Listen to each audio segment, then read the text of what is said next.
Hey, what's up, you guys? So, I made those videos last night of the conclusion, like what can happen taking opiates and the aftermath. And I'm running on like 2 hours of sleep. I haven't been able to sleep lately because my friend Michael Moore, he was from Connecticut. He was murdered over the weekend, and he was murdered by actually his one of his friends, his painting uh, contract partners, and he was killed at around 1:30 in the afternoon. Someone called in that his body was in a greenhouse underneath a mattress.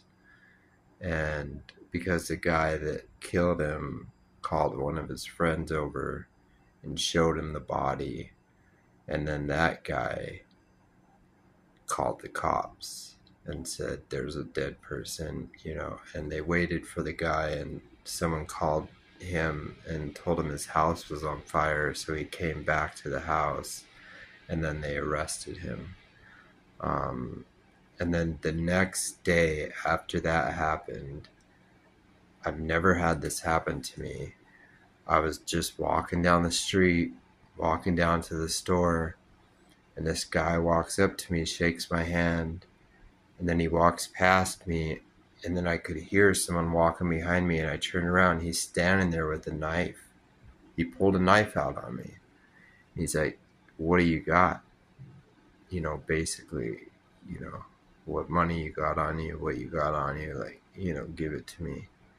And I was like, "What the fuck are you doing?"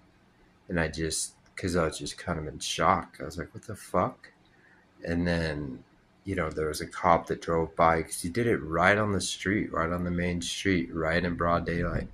And a cop drove by. He saw the cop. I saw the cop drive by, and he just booked it. He took off running. And ever since then, I've been having nightmares about like losing my kids or like them not having me. I'm not dying in my dream, but I'm like, I don't know. Some people are like messing with me, and it's preventing me from being with my kids. Like someone's taking them or some shit, and I wake up in like a panic, and my